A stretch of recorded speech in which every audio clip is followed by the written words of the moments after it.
Bonjour à vous tous, bien-aimés du Seigneur, bénis, surtout en cette journée d'aujourd'hui où le soleil est à son compte, espérant que le soleil puisse percer aussi à l'intérieur ici, même s'il n'y a pas de fenêtre. Que Dieu vous bénisse. Aujourd'hui, oui, j'aimerais vous parler de l'amour de la vérité. Vous connaissez sûrement celui qui incarne la vérité.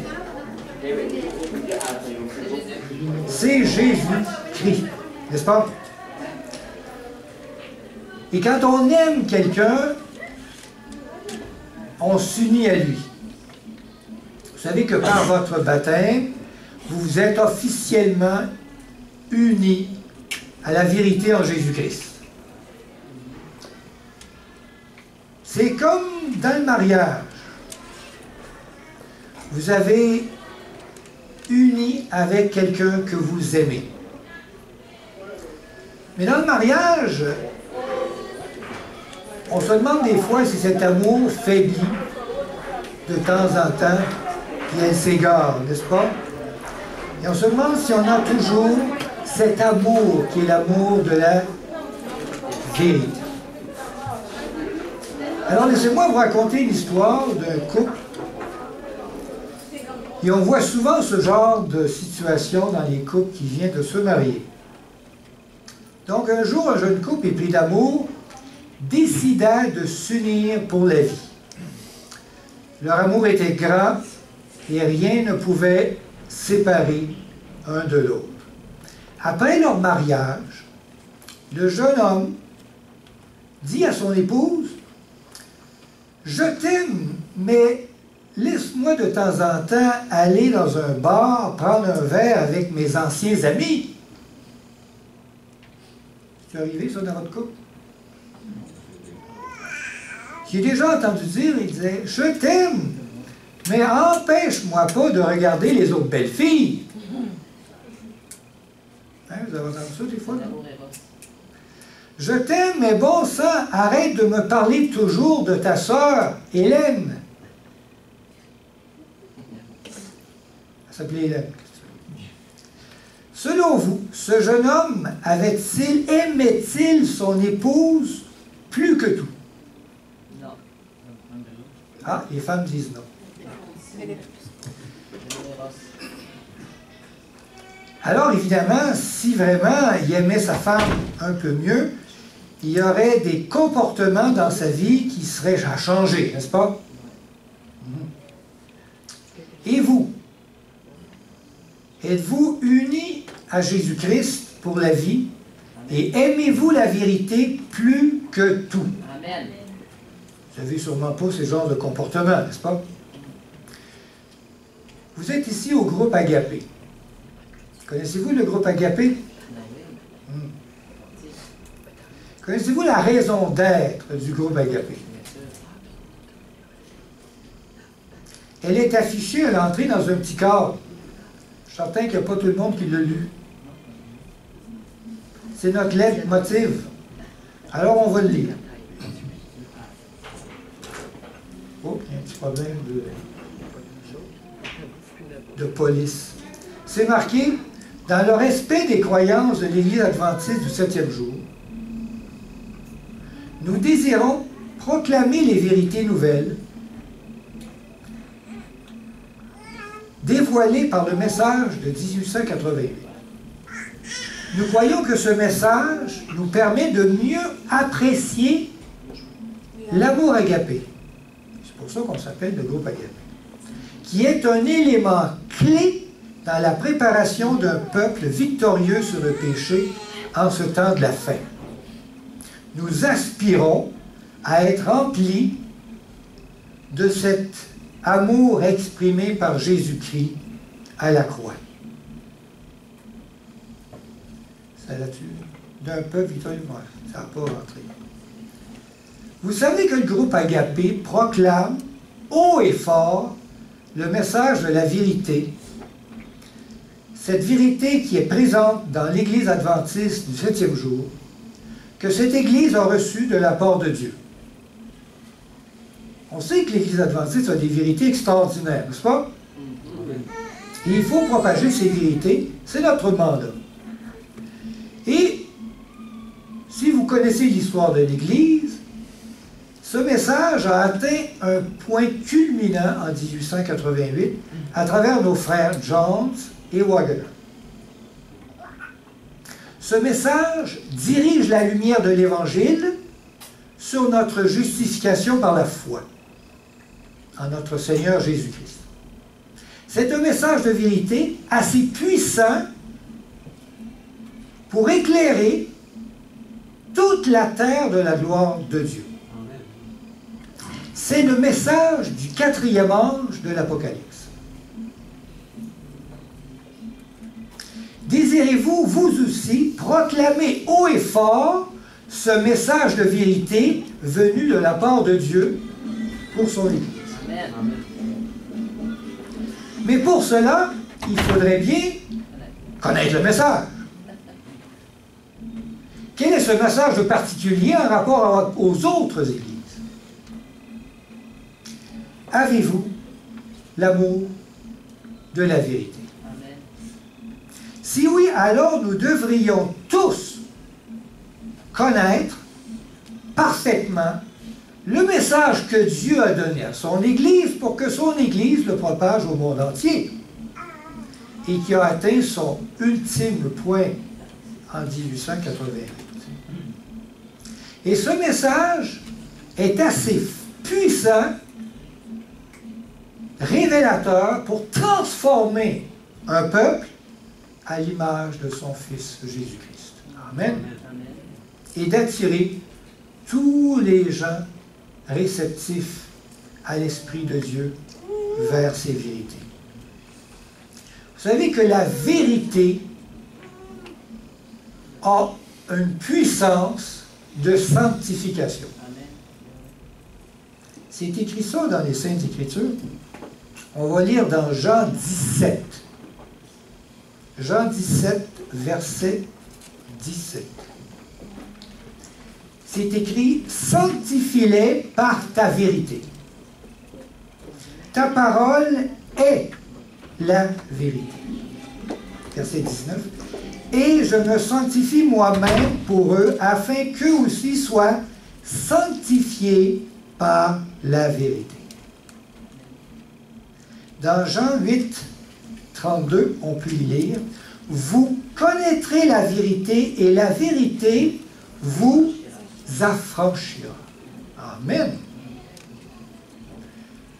Plus l'Église de Dieu annonce l'Évangile dans la pureté d'une vérité parfaite, alors plus la puissance du Saint-Esprit se déverse sur cette Église et plus son message sanctifie ceux qui reçoivent cette pure vérité.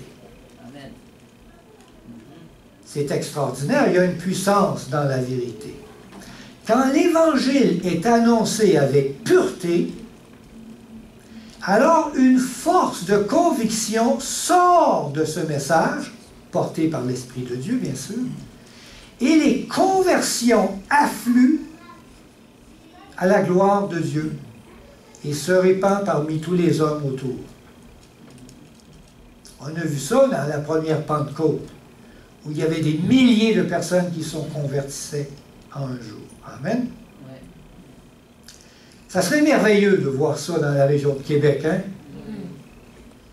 Au lieu d'avoir une ou deux visiteurs, on aurait des milliers de personnes qui viendraient pour connaître cette vérité extraordinaire. Dernièrement, j'étais en contact avec un ancien collègue de travail. Vous savez que je suis à la retraite et j'étais au téléphone avec lui. Il me disait que les affaires de Dieu, ça ne l'intéressait pas.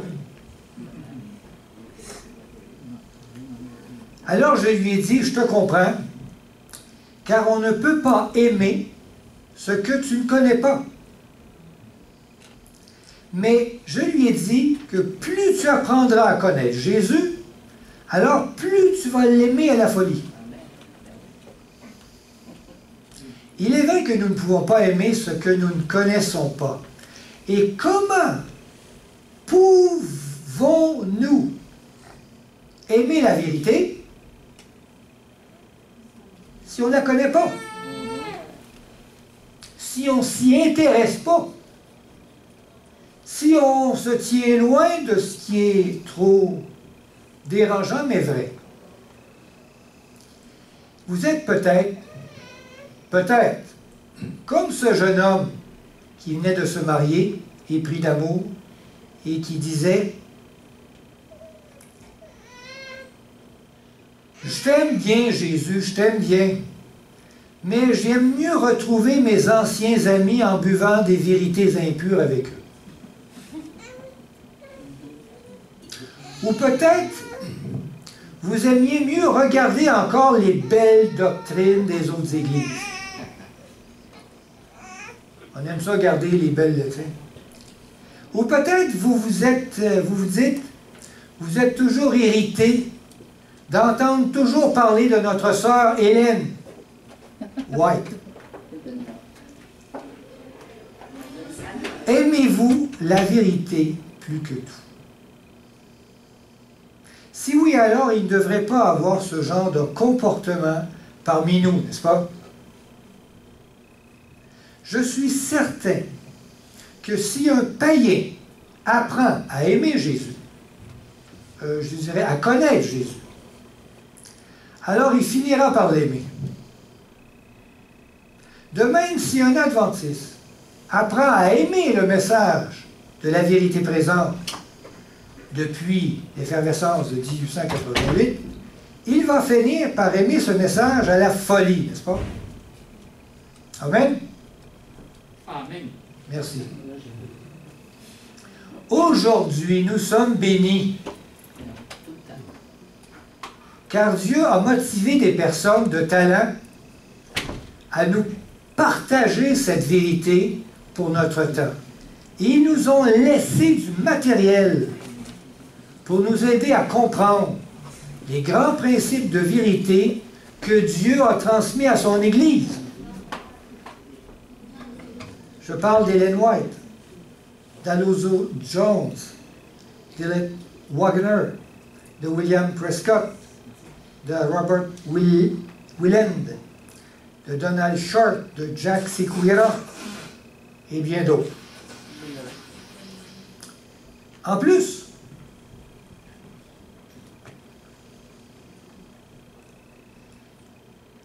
bon, je sais qu'il y a parmi vous des gens qui n'ont pas encore terminé de lire la Bible. Bon, c'est pas pour eux que je parle, mais pour ceux qui ont terminé de lire la Bible, il serait bien d'entreprendre maintenant l'étude des vérités que notre Église a reçues depuis 1888. Et je vous propose deux ouvrages. Le premier pour connaître notre histoire, 1888 réexaminé, 210 pages. Très bien présenté comme livre pour connaître notre message et notre histoire. Et le deuxième de Jones et Wagner, La foi vivante, un best-seller, traduit dans je ne sais pas combien de langues, et je pense que c'est un des premiers que j'ai lu sur le message. La foi vivante. Commencez par ces deux-là, minimum. Mais je vous annonce aussi un nouveau qui vient de sortir, qui est encore chaud. Donc, Aie du zèle et repens-toi de Wellen. Ça vient de sortir. Donc, ceux qui ont déjà tout lu le matériel qui est présenté, ils peuvent partir avec celui-ci. Il vient de sortir d'impression. Chacun de nous a le devoir d'embrasser la cause de Christ et de l'aider à faire connaître les vérités qu'il désire partager au monde entier. Amen. Vérités qu'il a révélées à son Église, à l'Église adventiste. Avec humilité, dans l'étude des Saintes Écritures, toute confusion, tout point sombre, en lisant ces vérités, fera place à une limpidité et à une lumière éblouissante. C'est pas des farces. Moi, la première fois que j'ai lu ça, j'étais tellement ébloui qu'il a fallu que je le relise. savez, quand à un moment donné, on est trop ébloui, il faut attendre un petit peu avant qu'on puisse voir quelque chose. Et c'est en le relisant que j'ai vu toute la beauté du message. Ne laissons pas nos préjugés, notre conformisme, nos habitudes, nos doutes, notre incrédulité, toutes ces choses nous empêchent d'accéder à cette vérité et d'entrer dans la joie du partage de ces vérités à notre Seigneur Jésus-Christ. Non, rien ne doit faire obstacle à notre recherche de la vérité présente, n'est-ce pas? Avez-vous l'amour de la vérité? Soyons comme ces réformateurs qui, au cours des siècles, ont donné leur vie pour la cause de Christ et de sa vérité. J'en ai mis quelques-uns, Jean Hus, Martin Luther, Jean Calvin, et bien d'autres, bien sûr. Oui, la vérité au cours des âges a toujours eu des défenseurs qui s'est aperçu que le monde avait pris une tangente qui était mauvaise dans la vérité de l'Évangile en Jésus-Christ. Et ils voulaient, eux, remettre ces vérités dans la lumière parfaite. Ils ont eu des difficultés, n'est-ce pas? Mais la vérité, vous savez, dans le temps, on s'aperçoit qu'elle a aussi des opposants. Même dans le temps de Jésus. Disons dans Timothée 4, verset 3. Timothée 4, verset 3, il est écrit « Car il viendra un temps où les hommes ne supporteront pas la sainte doctrine. » C'est embêtant, ça. La vérité, ils ne supportent pas ça. Mais ayant la démangeaison d'entendre des choses agréables, ils se donneront une foule de docteurs selon leurs propres désirs, détourneront l'oreille de la vérité et se tourneront vers des fables. Dans Jean 8, 45, on peut y lire « Et moi, parce que je dis la vérité, parle de Jésus, vous ne me croyez pas. » Pourquoi ils ne croyaient pas? Parce qu'ils disaient la vérité. C'est bizarre comme... Comme au temps de Jésus et au temps des réformateurs, toute l'histoire démontre jusqu'à quel point la vérité divine est difficilement acceptée par la majorité.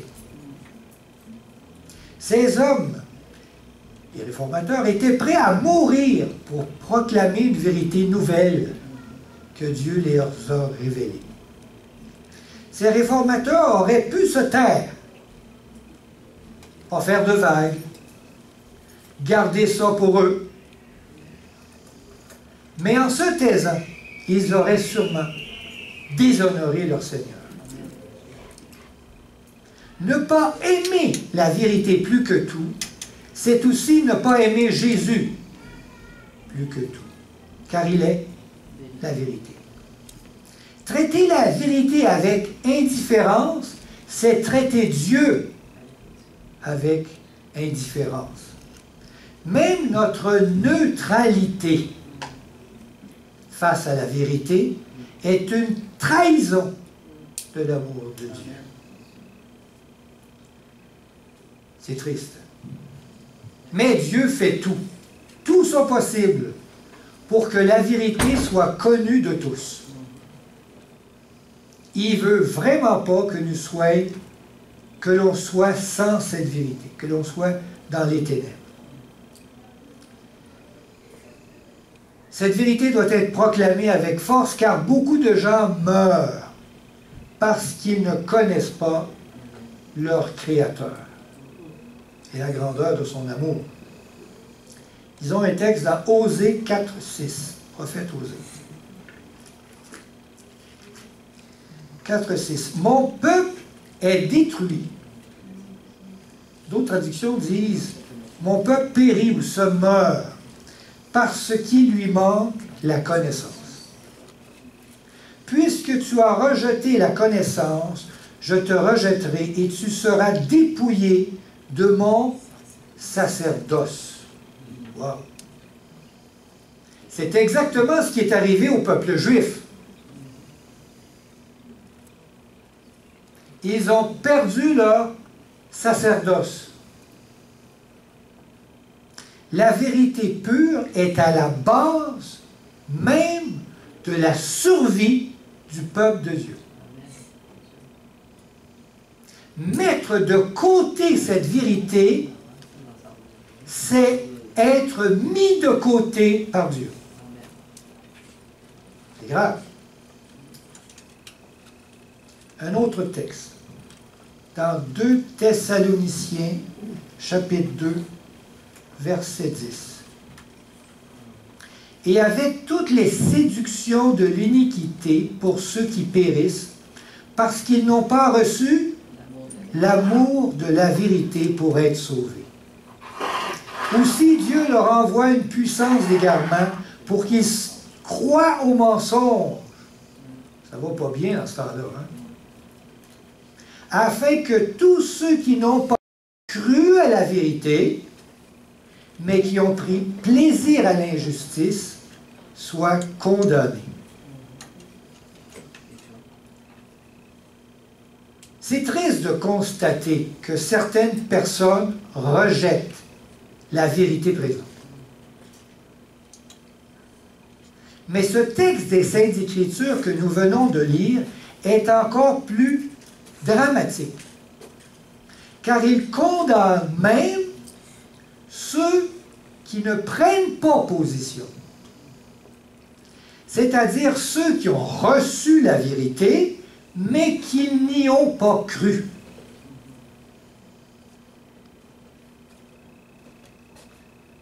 Cette vérité présente est essentielle. Il faut y croire pour la préparation d'un peuple victorieux sur le péché. C'est cette vérité qui vous sanctifie. Cette vérité, donc, est un enjeu crucial en ce temps de la fin. Mais elle provoquera des tensions, des déchirements au sein même des fidèles adorateurs. À l'aide d'une parabole, Jésus a voulu nous avertir de ce type de problème qu'il y aurait dans nos églises à cause de la vérité. Lisons cette parabole pour être instruits. C'est dans Matthieu. Matthieu 9, 16. Jésus dit, « Personne ne met une pièce de drap neuf à un vieil habit, car elle emporterait une partie de l'habit et la déchirure serait pire. »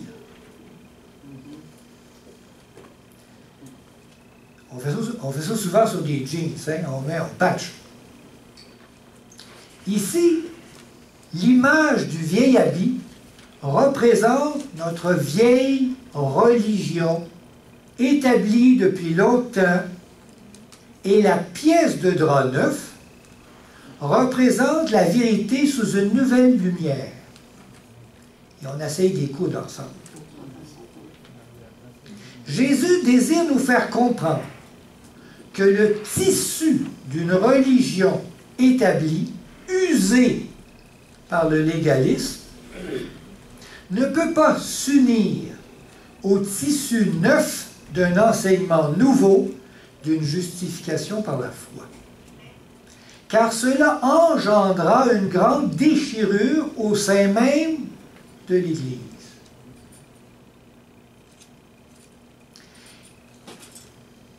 Et pour bien nous faire comprendre le problème, il nous donne une deuxième parabole à cet enseignement-là. Lisons juste le verset suivant. Verset Matthieu 9, 17. Il dit, on ne met pas non plus du vin nouveau dans de vieilles outres. Autrement, les outres se rompent, le vin se répand, et les outres sont perdues. Mais on met le vin nouveau dans des outres neuves, et le vin et les outres se conservent. Qu'est-ce qu'il voulait dire par là?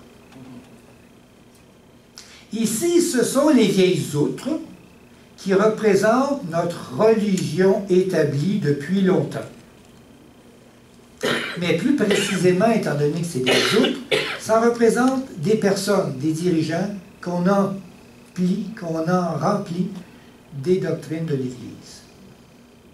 Et le vin représente un enseignement nouveau, le vin nouveau, qui donne une meilleure saveur à la vérité de l'Évangile.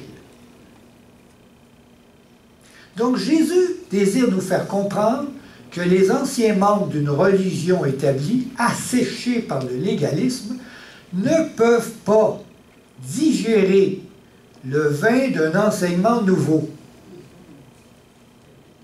Essayez pas, ça ne marche pas, qu'il dit.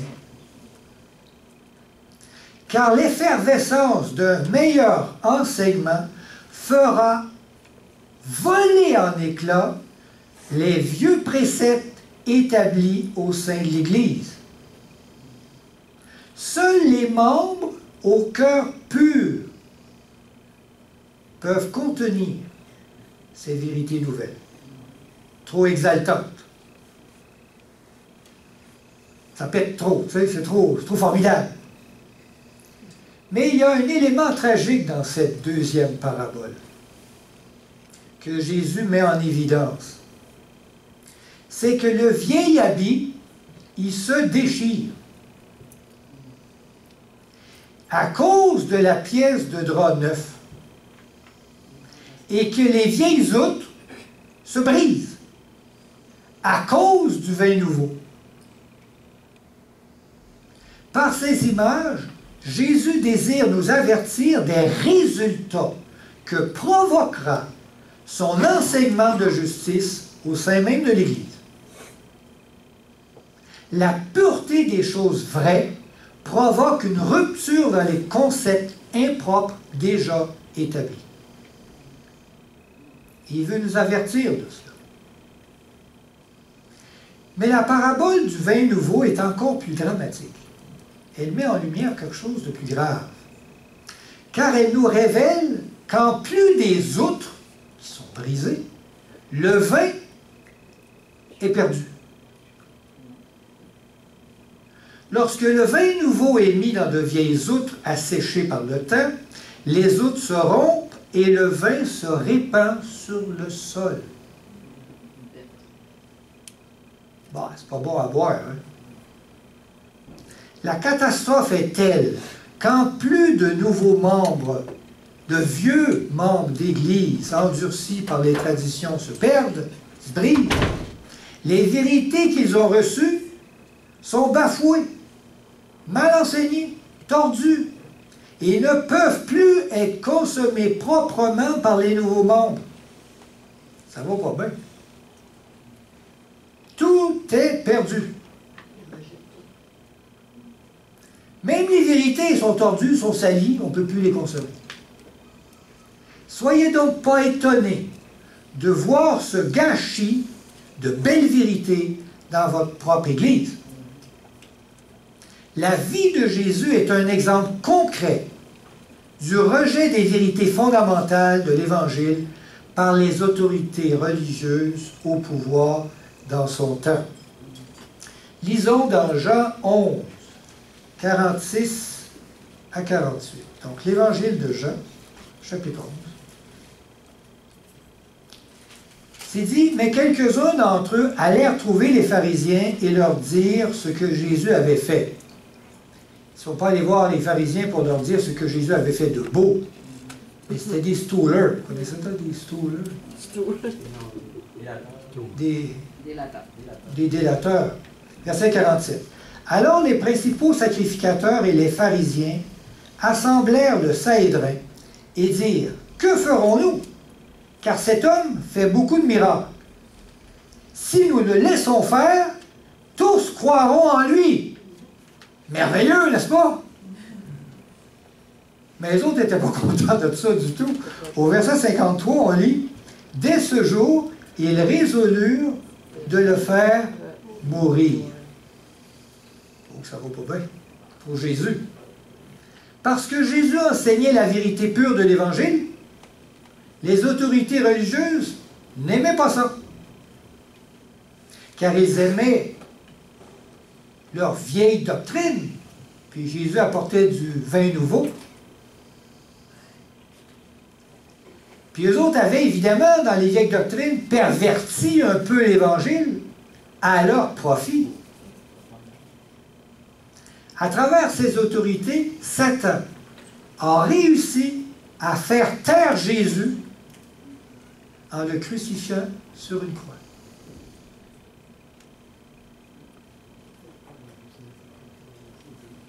Soyons-nous meilleurs que notre maître? Non. Comme dans l'histoire de Jésus, il est triste de constater qu'il est difficile d'accepter plus tard ce que nous avons rejeté a priori. L'histoire du peuple juif en témoigne. Ils n'ont jamais pu accepter Jésus comme leur Messie, même en leur démontrant clairement la réalisation des prophéties à son sujet.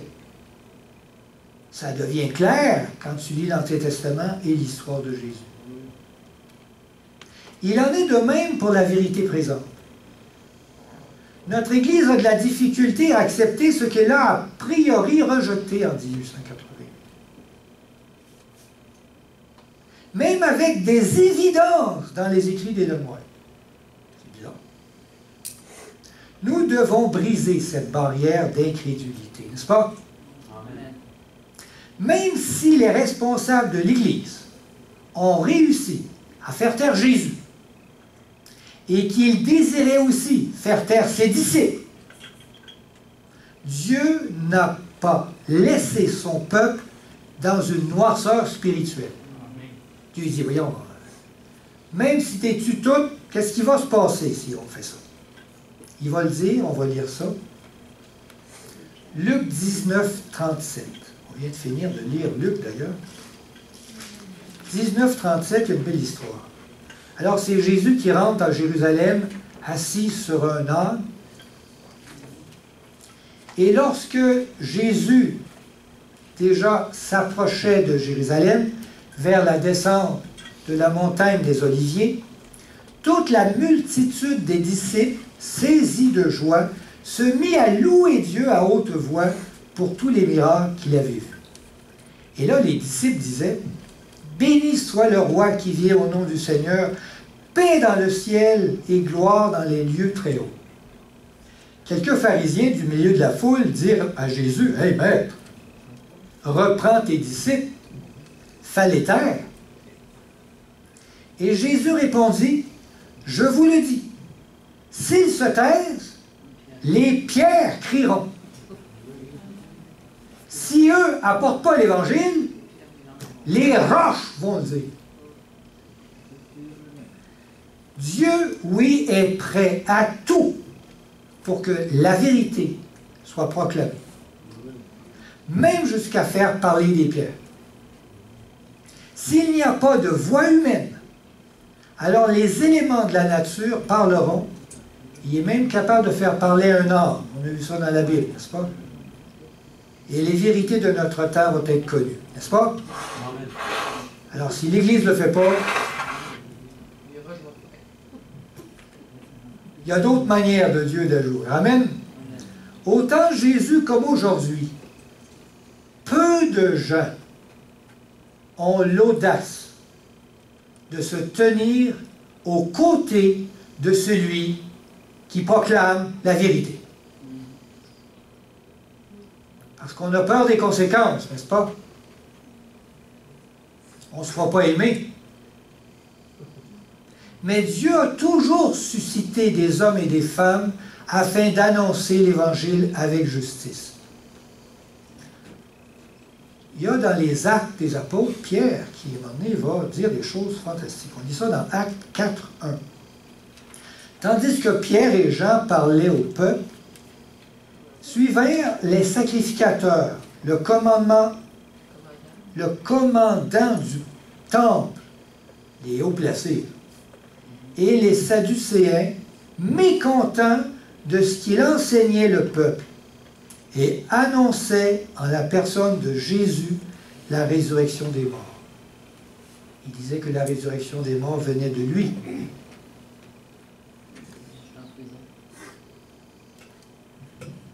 Les prêtres religieux n'aimaient pas ça. Mais je suis certain que Dieu nous demande de projeter sa lumière nouvelle des vérités déjà connues, déjà établies, autour de nous, afin que tous puissent la connaître, n'est-ce pas? C'est notre mandat. Et que son amour soit connu et exalté au plus haut point, jusqu'en Chine ou au Japon, ou n'importe où. Même s'il y a des oppositions, nous devons parler avec assurance, vérité, comme l'a fait l'apôtre Paul. C'est Pierre, excusez, c'est Pierre qu'on vient de voir. Mais Paul s'en vient. Nous devons donc suivre les traces de notre Seigneur, car la vérité, c'est pas une religion, la vérité. C'est pas une église, la vérité. C'est Jésus-Christ. Lisons dans Jean 18, 37. Jean 18, 37. J'étais dans Jean. 18, 37. Pilate lui dit, « Tu es donc roi? » Il parlait à Jésus, Pilate. Jésus répondit, « Tu le dis, je suis roi. Je suis né et je suis venu dans le monde pour rendre témoignage à la vérité. Quiconque est de la vérité, écoute ma voix. » Pilate lui dit, parce qu'il ne voulait pas écouter sa vérité, « Qu'est-ce que la vérité? » On sait que dans Jean 14, 6, Jésus dit, « Je suis le chemin, la vérité et la vie. Nul ne vient au Père que par moi. » Et dans Colossiens, chapitre 2, verset 8, il dit, « Prenez garde que personne ne fasse de vous sa proie, par la philosophie, par une vaine tromperie, s'appuyant sur des traditions des hommes, sur les rudiments du monde, je mets les deux mots, et non sur le Christ. » C'est sûrement ce qui arrive dans notre monde. Non, l'Église de Dieu n'est pas la vérité, mais elle doit être la colonne et l'appui de la vérité. Elle doit être elle qui la reçoit, et qui la garde et qui la propage. Amen. Amen. Elle se doit donc de l'accepter et de la propager. Ne soyez pas tièdes à la vérité nouvelle pour votre temps. Portez-la et défendez-la avec force. Ne soyez pas indifférents, car cette attitude est un péché. L'apôtre Paul est un exemple d'un homme qui défendait les vérités nouvelles de son temps. Vous savez, Paul, il a eu des problèmes, parce qu'il apportait des vérités tellement nouvelles et dérangeantes qu'il ne s'est pas fait aimer dans son temps. Mais Paul, comme vraiment le type de celui qui apporte une lumière nouvelle sur une vérité de l'Évangile voilée par des années de noirceur, va dire des choses intéressantes. Et on va terminer avec le témoignage de Paul. On va lire un verset dans 2 Timothée 2,15. 2 Timothée 2,15, où Paul dit à Timothée, « Efforce-toi de te présenter devant Dieu comme un homme éprouvé, un ouvrier qui n'a point à rougir, qui dispense droitement la parole de la vérité. » Pourquoi il serait rouge? Hein? Parce qu'il a peur de présenter la parole de vérité. Non, il dit reste droit, ferme, et présente la vérité avec droiture. Paul dit aussi dans 2 Corinthiens 4:2, « Nous rejetons les choses honteuses qui se font en secret. Nous n'avons point de conduite astucieuse, et nous n'altérons point la parole de Dieu, la vérité. Mais en publiant la vérité, nous nous recommandons à toute conscience d'homme devant Dieu. » Paul voulait parler de la vérité, même si ça pouvait lui apporter des grandes difficultés. Mais jamais il ne bronchait face à la vérité. Un dernier texte de Paul aux Thessaloniciens, il dit pour nous, peut-être 2 Thessaloniciens 2:13, pour nous, frères bien-aimés du Seigneur, nous devons à votre sujet rendre continuellement grâce à Dieu, parce que Dieu vous a choisi dès le commencement pour le salut, par la sanctification de l'Esprit et par la foi en la vérité. Amen.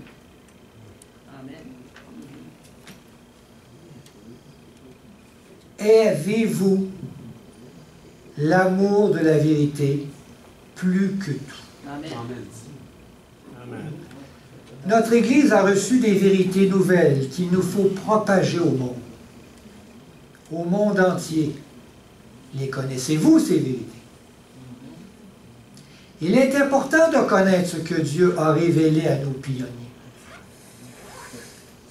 au lieu de se bercer dans la connaissance de l'illusion qu'on sait tout. Pour cela, je vous recommande, vous savez, il y a bien des gens qui disent « Ouais, mais c'est quoi la valeur?